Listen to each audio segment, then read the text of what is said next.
स्वागत है। आज हम उन बुनियादी नियमों को समझने की कोशिश करेंगे जो ऊर्जा और हमारे आसपास होने वाले हर बदलाव को कंट्रोल करते हैं, यानी ऊष्मप्रवैगिकी या थर्मोडायनेमिक्स। देखिए, जब खुद अल्बर्ट आइंस्टीन जैसा जीनियस किसी चीज के बारे में इतना यकीन रखता हो, तो समझ जाइए कि हम विज्ञान के कुछ सबसे गहरे और पक्के सिद्धांतों पर बात करने जा रहे हैं। तो चलिए एक बहुत बड़े रहस्य को सुलझाते हैं। वो कौन सी अनदेखी ताकत है जो तय करती है कि कुछ काम अपने आप हो जाएंगे और कुछ नहीं होंगे? ठीक है, तो इस पहेली को सुलझाने के लिए सबसे पहले हमें खेल के कुछ नियम समझने होंगे और कुछ जरूरी शब्दों का मतलब जानना होगा। देखिए, जब हम ऊर्जा के बदलावों को पढ़ते हैं तो हमें एक दायरा बनाना पड़ता है। उस दायरे के अंदर जो कुछ भी है उसे हम सिस्टम कहते हैं और उसके बाहर की हर चीज परिवेश कहलाती है। एक खुला सिस्टम, आप समझिए कॉफी के एक खुले कप जैसा है।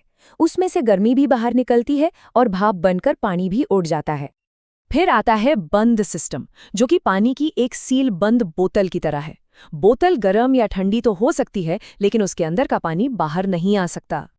और आखिर में है पृथक सिस्टम। ये एक आदर्श स्थिति है, जैसे एक थर्मस फ्लास्क, जिसमें से ना तो गर्मी बाहर जा सकती है और ना ही कोई चीज। समझ लीजिए एक डब्बे में बंद छोटा सा ब्रह्मांड। और यहीं पर आता है पहला और सबसे बड़ा नियम, ऊर्जा संरक्षण का नियम। ये कहता है कि ऊर्जा को ना बनाया जा सकता है, ना ही मिटाया जा सकता है, बस उसका रूप बदलता है। गणित में कहें तो किसी सिस्टम के अंदरूनी ऊर्जा में जो बदलाव है, यानी डेल्टा यू, वो उसे दी गई गर्मी क्यू और उस पर किए गए काम डब्ल्यू के जोड़ के बराबर होता है। तो अब जब नियम तय हो गए हैं, तो चलिए अपने पहले संदिग्ध से मिलते हैं, जो हमें बताएगा कि कोई प्रक्रिया अपने आप क्यों होती है। इस संदिग्ध का नाम है एंथैल्पी। आसान भाषा में कहें तो ये किसी सिस्टम में गर्मी के बदलाव को मापता है। देखिए, बहुत सी ऐसी प्रक्रियाएं जो खुद ब खुद होती हैं, उनमें गर्मी बाहर निकलती है, जैसे लकड़ी का जलना। तो एक अंदाजा ये लगाया जा सकता है कि शायद कुदरत हमेशा कम ऊर्जा वाली स्थिर अवस्था की तरफ जाना पसंद करती है। लेकिन जैसा कि हर अच्छी जासूसी कहानी में होता है, यहाँ भी एक जबरदस्त मोड़ है। अब जरा इस पर गौर कीजिए। कुछ प्रक्रियाएं जिससे बर्फ का पिघलना अपने आप होती हैं, लेकिन उनमें गर्मी बाहर निकलने के बजाय अंदर सोख ली जाती है। मतलब सिस्टम और ठंडा हो जाता है, फिर भी ये काम हो रहा है।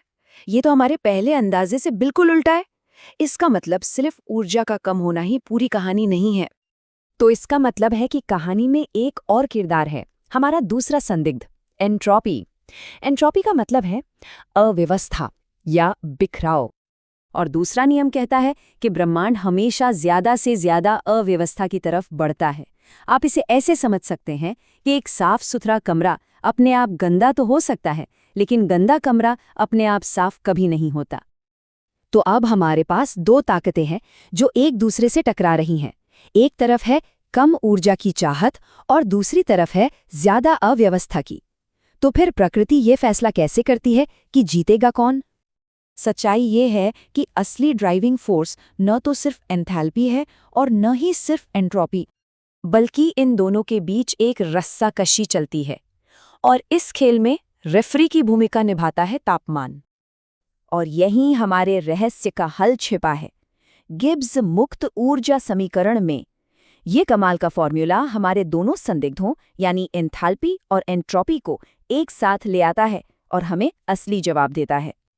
तो चलिए अब आखिरी हिस्से में चलते हैं और देखते हैं कि ये समीकरण असल में किसी भी प्रक्रिया के होने या न होने का फैसला कैसे सुनाता है।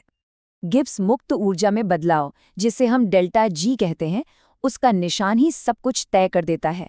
अगर डेल्टा जी नेगेटिव है तो काम अपने आप हो जाएगा, अगर पॉजिटिव है तो काम नहीं होगा, और अगर डेल्टा जी 0 है तो मतलब सिस्टम संतुलन में है, कोई बदलाव नहीं होगा। ये टेबल दिखाता है कि ये संतुलन कैसे काम करता है।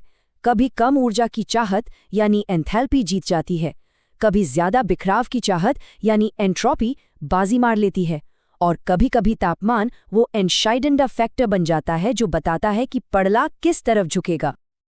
तो हमने ये रहस्य तो सुलझा लिया कि चीजें क्यों होती हैं, लेकिन ये अपने पीछे एक और भी बड़ा सवाल छोड़ जाता है। अगर इस पूरे ब्रह्मांड की आखिरी मंजिल सिर्फ बिखराव और अव्यवस्था ही है, तो फिर जीवन जैसी इतनी जटिल और व्यवस्थित चीज का क्या मतलब है?